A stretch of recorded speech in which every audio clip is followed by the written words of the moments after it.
sikat na lola, sa na-feature siya sa Netflix, yung naka-goggles pa na Ah, gumagawa ng na-try mo na ba yun? actually hindi kasi sobrang mahal. Ay, mahal. Talaga? Yeah, namamahalan ako sa kanya, parang crab omelette kasi siya.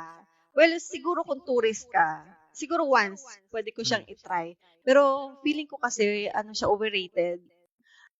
Parang ano lang siya, crab omelette lang siya na sobrang daming crab. So, hmm.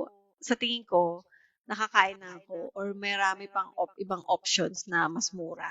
Half or even one-third ng price, same naman din yung food. So, ano lang siya, yeah, kasi Michelin star and then yun na nga sikat sa mga tourist. So, kung tourist ka, puwede mo siyang i-try once, gano'n. Pero kung since ako lagi dito naman ako nakatira, hindi ko siya talaga triny pa. Plus, So, yun nga, ang haba ng pila, yun. Marami pa akong ibang alam na local na restaurants na masarap din.